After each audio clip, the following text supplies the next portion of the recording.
Hello दोस्तों। इस video के अंदर हम रेलेवेंट टर्म को समझेंगे। ये हमारे सेक्शन 3 के अंदर दी गई है। इस टर्म को हम क्यों समझ रहे हैं? क्योंकि अब हम उन टॉपिक्स को कवर कर रहे हैं जो हमारे जुडिशियल सर्विसेज के एग्ज़ाम के पॉइंट ऑफ व्यू से इंपॉर्टेंट है, या फिर किसी और एग्ज़ाम के पॉइंट ऑफ व्यू से, चाहे वो एलएलबी का हो, एपी हो, एडीपी हो, किसी का भी हो। जैसे सेक्शन 3 के अंदर court, fact, relevant, fact in issue, document, evidence, ये बहुत इंपॉर्टेंट डेफिनेशंस है। उसी तरीके से section 6, section 7, section 8, section 9, section 11, जैसा कि मैंने अपनी वीडियो के अंदर भी बता रखा है कि कौन से इंपॉर्टेंट सेक्शंस हैं, सेक्शन 14, सेक्शन 17। तो उन सेक्शंस को, जो हमारे इंपॉर्टेंट सेक्शंस हैं, उन सेक्शंस को अब हम आगे आने वाली वीडियोस में डिटेल में डिस्कस करेंगे। जैसे इससे पहले हमने कोर्ट की डेफिनेशन को इंटरप्रेटेट किया था डिटेल में, फैक्ट की डेफिनेशन को इंटरप्रेटेट किया था। इसी तरीके से अब हम रेलेवेंट जो टर्म है इसको इंटरप्रेटेट करेंगे डिटेल के अंदर। और यहाँ पे मैं आपसे रिक्वेस्ट करूँगा कि आप मेरे चैनल को सब्सक्राइब कर दीजिए और वीडियो को लाइक कर दीजिए। अब हम आते हैं रेलेवेंट के ऊपर। जब आप अपने बेरेट को खोलोगे और रेलेवेंट की डेफिनेशन पढ़ोगे, तो रेलेवेंट की डेफिनेशन बोलती है कि one fact is said to be relevant. मतलब कि जो हमारा एविडेंस एक्ट है इसके अंदर रेलेवेंट वर्ड की डेफिनेशन नहीं दी गई, नहीं समझाया गया कि रेलेवेंट क्या होता है। इसने सीधे से ये बोला कि एक फैक्ट को हम रेलेवेंट तब बोलेंगे। अब देखिए फैक्ट क्या होता है, ये हमने लास्ट वीडियो में डिटेल में डिस्कस किया था, उसको देखिएगा, आपको समझ आएगा। तो एक फैक्ट को हम तब रेलेवेंट बोलेंगे जब वो दूसरे फैक्ट से क्या होगा, कनेक्टेड होगा इन with the other in any of the ways referred to in the provisions of this act, किसी भी तरीके से जो कि इस एक्ट के अंदर दिए गए हैं, जो कि रेलिवेंसी ऑफ फैक्ट्स के अंदर दिए गए हैं। रेलिवेंसी ऑफ फैक्ट्स कहाँ से स्टार्ट होता है? सेक्शन 5 से लेकर सेक्शन 55 जो है इंडियन एविडेंस एक्ट का, वो रेलिवेंसी ऑफ फैक्ट्स के बारे में बात करता है। तो जब दो फैक्ट्स आपस में एक दूसरे से कनेक्टेड होते हैं किसी भी तरीके से, जो कि इस एक्ट के प्रोविजंस में दिए गए हैं सेक्शन 5 to 55 के अंदर, उनमें से किसी भी तरीके से अगर दो फैक्ट्स एक दूसरे से कनेक्टेड होते हैं तो क्या बन जाते हैं? रेलिवेंट फैक्ट्स बन जाते हैं। क्या बन जाते हैं? रेलिवेंट फैक्ट्स बन जाते हैं दोनों अपने आप में। जैसा कि अब आप यहाँ पे पढ़ सकते हैं, this act does not give any definition, this act does not give any definition of the word relevant, कि आपको वर्ड रेलिवेंट की डेफिनेशन कहीं पे भी नहीं मिलेगी।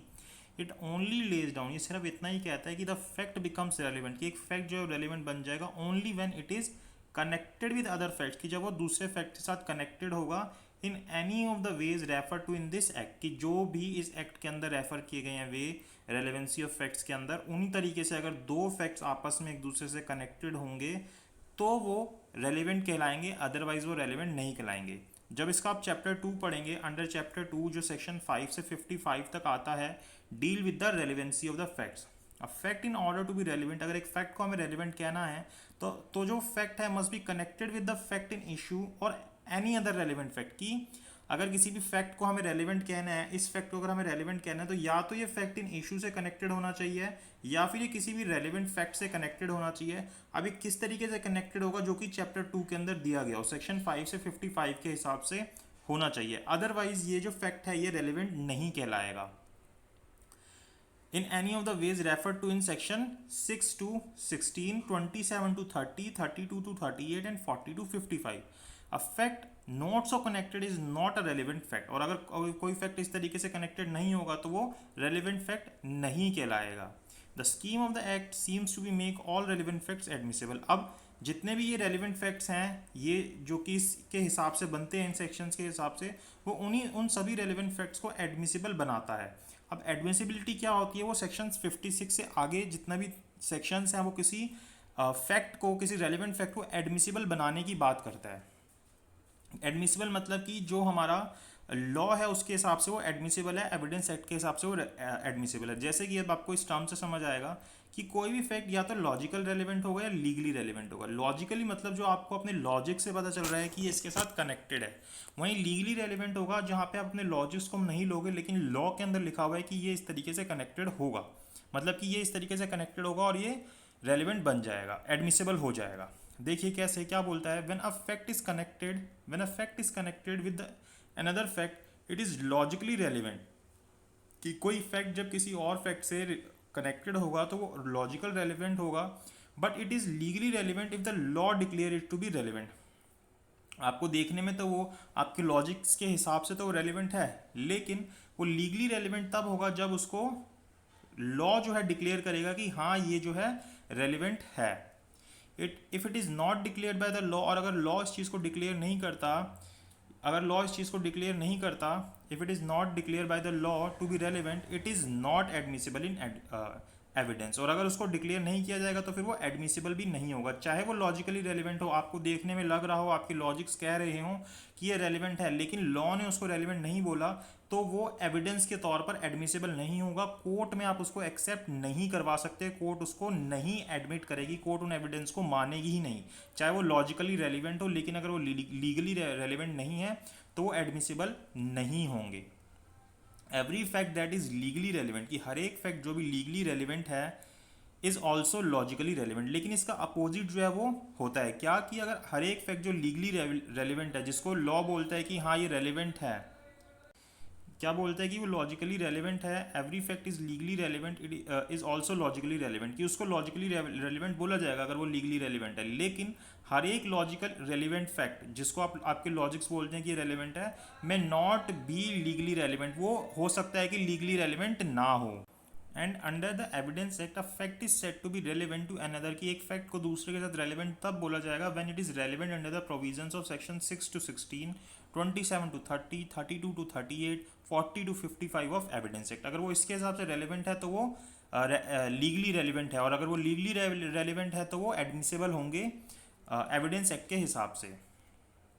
जैसे मैं आपको इसका एग्जांपल दूं, अगर आप ए यहाँ पे पढ़ोगे, ए जो यहाँ पे दिया गया इसके अंदर बोलता है communication made between advocate and client under certain circumstances. तो ये जो कम्युनिकेशन हो रही है क्लाइंट और एडवोकेट के बीच में, ये क्या है, आपको देखने में लॉजिकली तो रेलिवेंट लगेगी, लॉजिकली तो रेलिवेंट लगेगी, लेकिन इसको लॉ ने रेलिवेंट नहीं बोला और इसको एडमिसिबल होने से मना कर दिया कि ये एडमिसिबल नहीं होगी। आपको ये लॉजिकल रेलिवेंट लग रही है लेकिन ये एडमिसिबल नहीं होगी। ऐसी communication made by one spouse legally wedded to another, की अगर एक हस्बैंड वाइफ के साथ कोई कम्युनिकेशन करता है या वाइफ हस्बैंड के साथ कोई कम्युनिकेशन करती है, वो लॉजिकली रेलिवेंट तो है लेकिन लीगली रेलिवेंट नहीं होगी, क्योंकि कोर्ट ने उसको एडमिसिबल होने से मना कर दिया, सॉरी कोर्ट नहीं, लॉ ने उसको एडमिसिबल होने से मना कर दिया। ऐसी अगर आप कोई कन्फेशन पुलिस के सामने करते हैं, confession made to police officer, logically relevant है लेकिन लीगली रेलिवेंट नहीं है क्योंकि वो एडमिसिबल नहीं है। ऐसी इनसफिशेंटली स्टैम्प डॉक्यूमेंट, कि आपको कोई डॉक्यूमेंट है वो एकदम सही है लेकिन उसके ऊपर अगर 100 रुपये की स्टैम्प होनी चाहिए थी और आपने सिर्फ 10 रुपये की लगा रखी है, तो वो कोर्ट में एडमिसिबल नहीं होगा। आपको लॉजिकली रेलिवेंट लग रहा है लेकिन वो लीगली रेलिवेंट नहीं बनेगा। अब the above facts are not legally relevant though they are reasonably connected with the logically relevant to the main issues। ठीक है, अब देखिए ये जो नीचे वाले हैं, ये वाले जो हैं, ये जो हैं क्या है ये, on the other hand they are certain fact which are logically irrelevant but are admissible in record by the court under Indian evidence act. लेकिन वो क्या हो जाएंगे, एडमिसिबल हो जाएंगे। लॉजिकली वो रेलिवेंट नहीं है लेकिन लीगली रेलिवेंट होने के कारण वो लॉजिकली भी रेलिवेंट माने जाएंगे। जैसे कि द फैक्ट्स और question permitted to be asked in cross examination to test the veracity और increase the credit of witness. क्या मतलब हो रहा है इसका, लेकिन लॉ के अंदर लिखा है तो आपको करना पड़ेगा। ऐसे ही कोई facts, the facts which corroborate the evidence of witness illogical हैं लेकिन लीगली रेलिवेंट है तो ये लीगली लॉजिकल रेलिवेंट भी हो जाएंगे। तो इस तरीके से हमें पता चलता है कि कौन सी चीज़ रेलिवेंट है और कौन सी चीज़ रेलिवेंट नहीं है, मतलब कि कौन से फैक्ट्स रेलिवेंट है और कौन से फैक्ट्स रेलिवेंट नहीं है। अगर आप बटुकलाल को पढ़ेंगे तो उसके अंदर भी यही चीज़ समझाई गई है। क्या बोलता है रेलिवेंट के अंदर, the word relevant has two meaning, it one sense it means connected and another means admissible. According to Stephen, अगर आप स्टीफन के हिसाब से देखेंगे तो relevancy means connection of events as cause and effect, की जो इवेंट्स हैं, जो कोई भी इवेंट्स हो रही हैं उनके बीच में जो कनेक्शन है उनके कॉज और इफेक्ट का, उसको हम रेलिवेंट बोल देंगे। अब ये कॉज से इफेक्ट और इफेक्ट से कॉज किसी भी तरफ जा सकता है, जरूरी नहीं है कि कॉज से इफेक्ट की तरफ जाए या इफेक्ट से कॉज की तरफ जाए, ये दोनों में से किसी भी तरफ हो सकता है इनको रेलिवेंट बनाने के लिए। What is really mean by relevant fact is that fact has certain degree of probative force, कि उनके बीच में क्या है, certain degree of probative force होनी चाहिए उन फैक्ट्स को रेलिवेंट बनाने के लिए। प्रोबेटिव फोर्स मतलब कि किसी भी तरीके से वो प्रूव कर रहे हों फैक्ट इन इशू को या किसी रेलिवेंट फैक्ट को, तो वो क्या बन जाते हैं, रेलिवेंट फैक्ट बन जाते हैं। अब यहाँ पे हमारे पास एक बहुत ही लंबा चौड़ा एग्जाम्पल आता है जिसको हम पढ़ते हैं, जिससे हमें बहुत ज़्यादा डिटेल के अंदर समझ आ जाएगा रेलिवेंसी के बारे में। The connection may be traced either from cause to effect और फ्रॉम इफेक्ट टू कॉज। ये बात मैंने आपको बता दी। All facts are relevant which exist in relation to cause और effect to the fact alleged to exist. ये बात हमें समझ आ गई थी। The relevancy of facts in a case of circumstantial evidence can be explain by illustration. अब देखिए हम किसके अंदर समझेंगे, सर्कमस्टांशियल एविडेंस के अंदर रेलिवेंसी ऑफ फैक्ट्स को समझेंगे। किसके अंदर, सर्कमस्टांशियल एविडेंस के अंदर हम रेलिवेंसी ऑफ फैक्ट्स के बारे में समझेंगे कि क्या कोई ये जो रेलिवेंसी है, मतलब कि ये जो फैक्ट्स हैं किस तरीके से कनेक्टेड होंगे, किसके अंदर, सर्कमस्टांशियल एविडेंस के अंदर।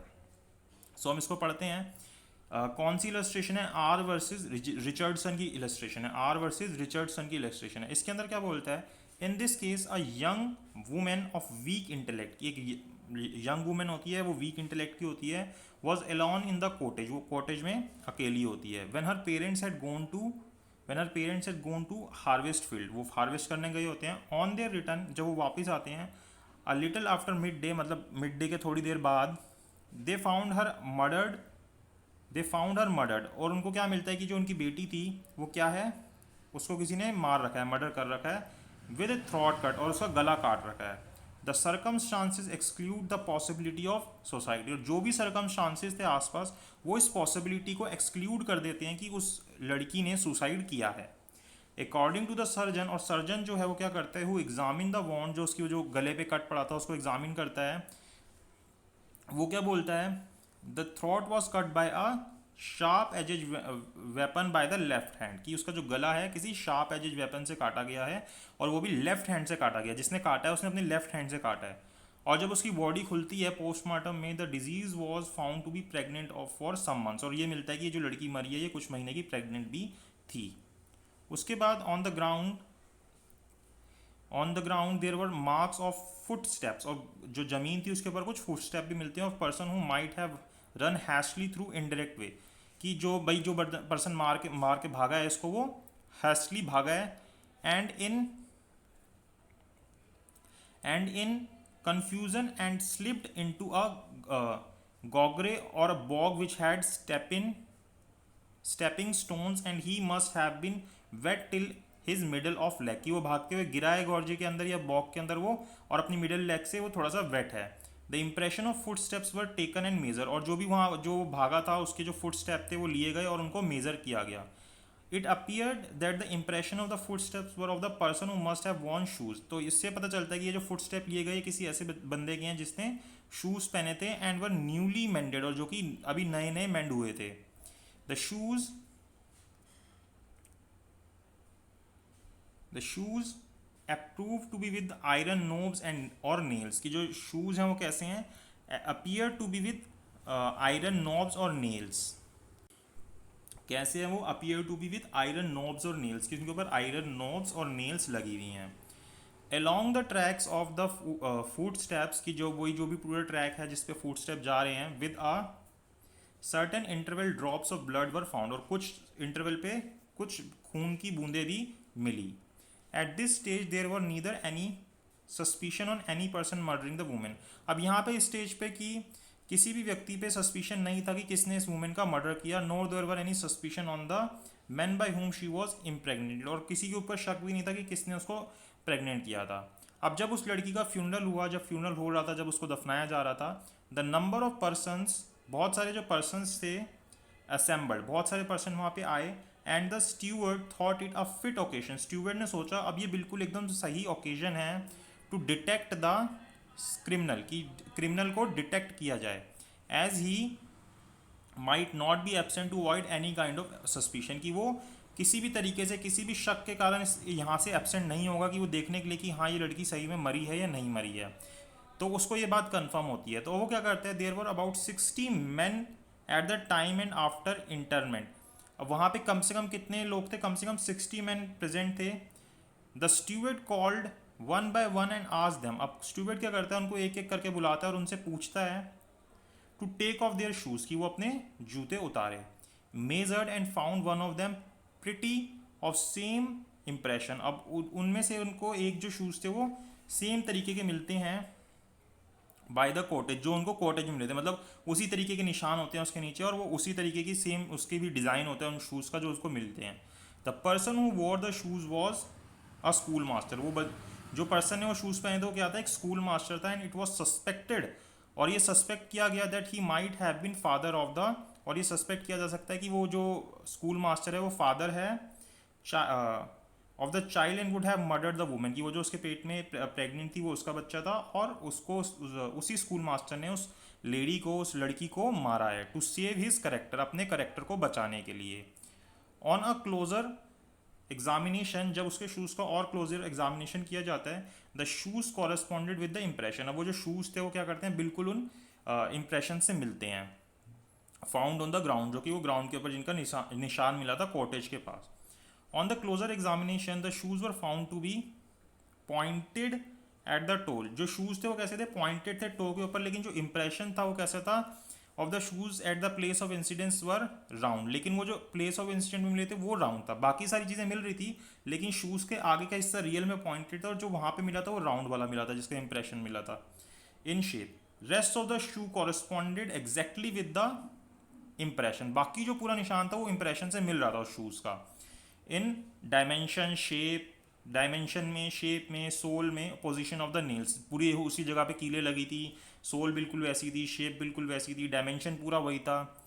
ऑन बीइंग क्वेश्चन, जब उससे फिर क्वेश्चन किया गया स्कूल मास्टर से as to where he was on the day of murder, कि वो कहाँ पे था उस दिन जिस दिन मर्डर हुआ, he without any embarrassment replied, बिना किसी एम्बेरसमेंट के वो रिप्लाई करता है क्या, that he has employed whole day in masters work, कि वो पूरे दिन कहाँ पे था, अपने मास्टर का काम कर रहा था उस जिस दिन मर्डर हुआ था। हिज स्टेटमेंट वॉज, जो उसकी स्टेटमेंट थी, कन्फर्म बाई हिज मास्टर, उसके मास्टर से भी पूछा कि हाँ भाई आपके साथ था उस दिन, आपका ही काम कर रहा था, और उसके जो फेलो सर्वेंट्स है जो आसपास और भी उसके जो काम कर रहे थे उनसे भी पूछा गया कि हाँ उस दिन क्या ये वहीं पे था। A few days thereafter, अब तब तो उसको छोड़ दिया, अब कुछ दिन बाद ही वॉज एप्रीहेंडेड, कुछ दिन बाद उसको पकड़ लिया गया, फिर उसको एग्जामिनेशन किया गया। ही एक्नॉलेज, वो मानता है to be left handed man, वो मानता है कि हाँ मैं लेफ्ट हैंडेड मैन हूँ। On being ask regarding some scratches on his cheek, उसके चीक्स के ऊपर कुछ निशान होते हैं तो उसके रिगार्डिंग उससे क्वेश्चन पूछे जाते हैं। ही told that he got stretches while pulling the nuts in the would, कि उसको वो जो निशान थे वो जब वो नट्स तोड़ रहा था वुड में से तब उसको आते हैं वो। He adhered to his previous statement of being on he of being employed that day in his masters work, और वो अपनी उसी स्टेटमेंट पर रहता है कि भाई मैं तो उस दिन अपने मास्टर का काम कर रहा था। इन कोर्स ऑफ इंक्वायरी, अब जब और इंक्वायरी की जाती है, it appear that on the day of murder he had been absent, कि जिस दिन मर्डर हुआ वो एबसेंट था from the work about half an hour, आधे घंटे के लिए वो गायब होता है इन फोरनून, शाम के वक्त। He called at Smith's shop. He called at a Smith shops in the way of the cottage of disease. A young girl about 100 yards away from the cottage saw a man exactly with the dress. एक young girl उस same उसी dress के व्यक्ति को 100 metre दूर, मतलब about 100 yards, 100 yard दूर देखती है, सेम अपीयरेंस के बंदे को उस कॉटेज से जहाँ पे वो लड़की थी। एंड अपीयरेंस ऑफ रिचर्डसन, और जो उसकी अपीयरेंस थी बिल्कुल वही थी। रनिंग हैशली टूवर्ड द कॉटेज, जो कि बहुत तेज़ी से हैशली कॉटेज की तरफ भाग रहा था, at about the same time, उसी वक्त जिस वक्त उसका मर्डर हुआ था। When the deceased was murder but she did not see his return as he might have gone by small eminence to avoid being viewed by her, तो लेकिन उसको वापस जाते हुए नहीं देखती, हो सकता है वो छुप छुपा के गया हो ताकि उसको वो ना देखे। It was very track, it was the very track where the foot prints were found, और उसने भी उसी जगह पर देखा था जहाँ से वो भाग के गया था। फिर the fellow servant Richardson recollected that on that day, अब जो फेलो सर्वेंट था जो मतलब उसके साथ काम कर रहा था वो रिकलेक्ट करता है उस दिन के ऊपर, that do they and Richardson were driving master card की, जो रिचर्डसन और वो था वो क्या कर रहे थे, मास्टर की कार्ड चला रहे थे। वाइल पासिंग अ वुड, जब वो एक वुड से पास कर रहे थे, Richardson left the card saying that, जब वो उस कार्ड से जा रहे थे तो रिचर्डसन क्या करता है, वो कार्ड छोड़ देता है, that he must run to the smith shop, कि उसको स्मिथ शॉप पे जाना है। एंड टोल्ड फेलो सर्वेंट, और अपने फेलो सर्वेंट को बताता है क्या, that he would come back in half an our, कि वो आधे घंटे में आ जाएगा, but he took longer time, लेकिन वो आधे घंटे से ज़्यादा टाइम लेता है। ऑन बीइंग आज जब उससे पूछा जाता है फेलो सर्वेंट के द्वारा कि भाई कहाँ गए थे, he told that he had stopped in the wood to gather some nuts, कि वो वुड पे रुक गया था कुछ नट्स को गैदर करने के लिए। One of his stockings were wait, और उसकी एक स्टॉकिंग जो थी वो वेट थी, एंड सॉइल्ड, उसके ऊपर मिट्टी लगी हुई थी। ही told that he had stepped into a Marsh which he named also, कि उसने एक मार्श के ऊपर पैर रख दिया था जिसका वो नाम भी बताता है। हिज फेलो सर्वेंट्स रिमार्क, जो उसका फेलो सर्वेंट है वो रिमार्क करता है that he must have been either mad और ड्रंक, की या तो वो पागल है या उसने पी रखा था। एज देयर वॉज फुटपाथ, कि जब फुटपाथ था तो ऐसे रास्ते पे क्यों चल रहा था, by side of the Marsh. The time of absence from cart, जब वो एब्सेंस हुआ था मतलब वो जब गायब था उस कार्ट से, and the distance of cottage, जिस कॉटेज में वो मर्डर हुआ था जो उसका डिस्टेंस था, from there appeared that they might have gone there, कि वो वहाँ से वहाँ पे गया हो जिस कॉटेज में मर्डर हुआ था। Committed the crime and return, और वो वहाँ पे क्राइम किया हो, मर्डर किया और वहाँ से वापस आ गया हो। On the search his stockings were found concealed, अब जब सर्च किया गया तो जो उसकी स्टॉकिंग थी वो छुपी हुई मिली in the thatch of his apartment, उसके अपार्टमेंट में मिलती है वो। The stockings were much soiled and some blood stain, की उसके ऊपर मिट्टी भी लगी होती है और कुछ ब्लड के धब्बे लगे होते हैं, were also found on them, उनके ऊपर मिलते हैं। He first told that he had bleeding in the nose, पहले वो बोलता है कि मेरी नाक से खून निकल रहा था a few days back, and then he said he had assisted a horse in bleeding, फिर बाद में वो स्टेटमेंट देता है कि उसने एक घोड़ा था उसको खून निकल रहा था उसकी उसने हेल्प की थी, but it was proved that he had not assisted, लेकिन ये प्रूव हो गया कि उसने इस तरीके से कोई असिस्टेड किया ही नहीं उस घोड़े को। The soil on examination found to correspond with that of more of puddle adjoining the cottage, और वो जो मिट्टी उससे मिलती है जब उसको एग्जामिन किया जाता है वो बिल्कुल उससे सेम होती है जो कि कॉटेज के पास में मिट्टी होती है of the cottage, and was particular kind found in the neighbourhood, जो बिल्कुल उसी तरीके थी जो उसके वहाँ पड़ोस में मिलती है। The shoe maker who had मेंडेड, और जो शू मेकर था जिसने उसका शू बनाया था, इज अ शॉर्ट वाइल एगो was discovered. On the shoes being exhibited to the shoemaker, he told that he had mended the shoe which were of prisoner.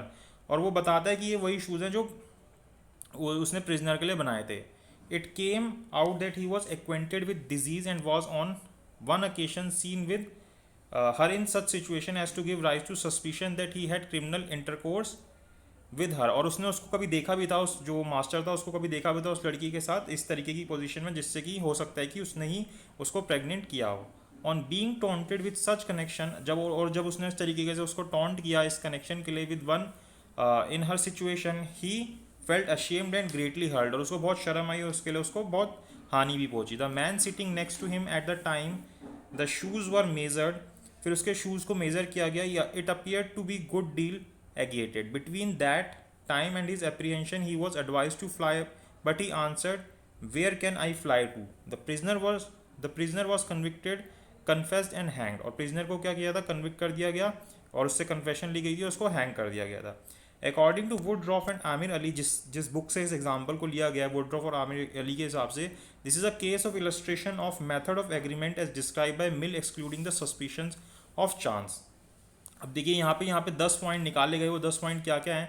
सबसे पहला मतलब जब आप रेलिवेंसी चेक करोगे तो इसके अंदर इसने 10 पॉइंट निकाले इस पूरे केस के अंदर से, जो मैंने आपको पूरा एग्जांपल पढ़ के बताया। सबसे पहला क्या, द मर्डर हैड मोटिव, कि मर्डर के पीछे एक मोटिव था। क्या, रिचर्डन हैड अ मोटिव, कि रिचर्डसन के पास भी एक मोटिव था कि वो उसको मार दे और उसका जो करेक्टर है वो बच जाएगा। तो पहली चीज़ हमारे पास मिल गई कि उसके पास एक मोटिव था। The murder had opportunity of certain hour और certain day in certain place, कि मर्डर के पास एक अपॉर्चुनिटी थी एक दिन पे सर्टन प्लेस पे कि वो उसको मार सके। तो सेम चीज़ रिचर्डसन के पास भी थी। The murder was left handed, और जो रिचर्डसन था वो भी लेफ्ट हैंडेड था। The murder war shoes which made certain marks, उसने मर्डर ने एक ऐसे शूज़ पहने हुए थे जिसके ऊपर सर्टन मार्क्स थे, और रिचर्डसन ने भी वैसे ही शूज़ पहने हुए थे एक सिमिलर मार्क्स के। If Richardson was a murderer and wore stockings they must have been soiled with peculiar kind of sand, अगर रिचर्डसन जो था मर्डरर था तो उसकी जो स्टॉकिंग थी उसके ऊपर एक तरीके की मिट्टी लगी हुई होगी जो वहाँ मिलती है, और वही सेम चीज़ उसकी स्टॉकिंग्स में मिली हुई। छठी बात, if Richardson was the murderer he would naturally conceal his stocking, अगर वो मर्डरर था तो वो अपनी स्टॉकिंग को छुपाएगा, और वही चीज़ उसने किया, उसने अपनी स्टॉकिंग्स को छुपाया। सातवीं बात, the murder would probably get blood in his cloth, कि उसके कपड़ों के ऊपर खून के धब्बे होंगे, और रिचर्डसन के कपड़ों पे भी खून के धब्बे थे। आठवीं बात, if Richardson was murderer he would probably tell lies about the blood, और अगर वो मर्डर है तो वो खून के बारे में कुछ ना कुछ झूठ बोलेगा, और उसने इसी तरीके से झूठ बोला कि वो घोड़े के ऊपर घोड़े की मदद कर रहा था, पहले बोलता है मेरे नोज से खून निकल रहा था। नो भी बात, if Richardson was the murderer, अगर रिचर्डसन जो है वो मर्डरर है, he must have been at the place at the time of in question, और वो उस जिस जगह पे मर्डर हुआ था वो उस जगह पे हो सकता है जिस वक्त मर्डर हुआ था। A man very like him was running toward the place at the time, और उसी तरीके के एक बंदे को देखा गया था उस जगह से भागते हुए जिस वक्त मर्डर हुआ था। 10वीं बात, if Richardson was the murderer he would have probably tell lies about his proceeding during the time when the murder was committed, he told such lies, की वो क्या कर रहा था उस वक्त जब मर्डर हुआ उसके बारे में झूठ बोलेगा, और इसी तरीके से उसने झूठ बोला। तो हेयर 10 सेपरेट मार्क्स, यहाँ पे हमने क्या देखा, 10 सेपरेट मार्क्स देखे, 5 of which must have been found in the murder, जिसमें से 5 जो थे बिल्कुल मर्डर के ऊपर मिले। One of which must have been found on the murder if he wore stockings, और एक जैसे वो जो मिट्टी के निशान थे, खून के धब्बे थे, वो उसके ऊपर मिले। विल्स other probably would be found in him, और बाकी भी जो है उसके पास ही मिले। All 10 were found in Richardson. 4 of them were so distinctive that they could hardly have met in more than one man. कि ये सभी जो हमने 10 चीज़ें देखी हैं रिचर्डसन के ऊपर मिली, और 4 तो उनमें से ऐसी थी जो इतनी डिस्टिंक्टिव थी कि किसी और मैन में वो मिल ही नहीं सकती थी। It is hardly imaginable that 2 left handed man wearing precisely similar shoes, की इसको ऐसा इमेजिन करने में मुश्किल है कि 2 लेफ्ट हैंडेड मैन हो, सेम तरीके के शूज़ पहने हों उन्होंने, क्लोजली रिजेंबलिंग ईच अदर, एक जैसे ही दिखते हों वो, जैसे उनको भागते हुए देखा गया था। Should have put the same leg into the same hole, की वही सेम उसकी जो लेग थी वही सेम होल के अंदर गई हो, सेम मार्श के अंदर, सेम टाइम पे। That one of them should have committed a murder, और दोनों में से किसी एक ने मर्डर किया हो। And the other should have causally hidden, और दूसरा जो है वो बिना किसी रीज़न के छुप गया हो। The stocking which had got soiled in the marsh, yet this would be possible position consistent with Richardson innocence. तो ये जो सारे हमारे को ये चीज़ें मिली है क्या हैं, अपने आप में क्या है, ये सर्कमस्टांशियल एविडेंस है, और ये सब क्या है, आपस में एक दूसरे से रेलिवेंट है। तो इस तरीके से हम रेलिवेंसी चेक करते हैं सेक्शन 6 से लेके सेक्शन 55 ऑफ एविडेंस एक्ट के अंदर, कि कोई फैक्ट्स रेलिवेंट कब होंगे, जब वो आपस में कनेक्टेड होंगे, और वो कनेक्टेड किस तरीके से होंगे, सिर्फ सेक्शन 5 से 55 के हिसाब से कनेक्टेड होंगे। अगर इससे बाहर जाके वो कनेक्टेड होंगे तो वो रेलिवेंट नहीं कहलाएंगे। हो सकता है कि आपके फैक्ट्स लॉजिकली रेलिवेंट हो, लेकिन अगर वो इन सेक्शंस के अंदर नहीं आएंगे तो लीगली रेलिवेंट नहीं होंगे, और अगर वो लीगली रेलिवेंट नहीं होंगे तो फिर वो एडमिसिबल भी नहीं होंगे। एडमिसिबल बनाने के लिए किसी भी एविडेंस को हमें क्या करना पड़ता है, उनको लीगली रेलिवेंट बनाना ज़रूरी है। अगर वो लीगली रेलिवेंट नहीं है तो उनको हम कोर्ट के अंदर एडमिसिबल नहीं करा सकते। तो रेलिवेंट का मतलब बेसिकली इतना ही है, ऐसे दो फैक्ट्स जो आपस में कनेक्टेड हैं, और वो किस तरीके से कनेक्टेड है, जो हमें एविडेंस एक्ट के अंदर जितनी बातें बताई गई है उनकी रेलिवेंसी के रिगार्डिंग सेक्शन 5 to 55 में उसी तरीके से कनेक्टेड है। अदरवाइज वो कनेक्टेड नहीं माने जाएंगे, चाहे वो आपकी लॉजिक्स के हिसाब से कनेक्टेड हों। तो ये हमारा मीनिंग है रेलेवेंसी का। सो इस वीडियो के लिए इतना ही।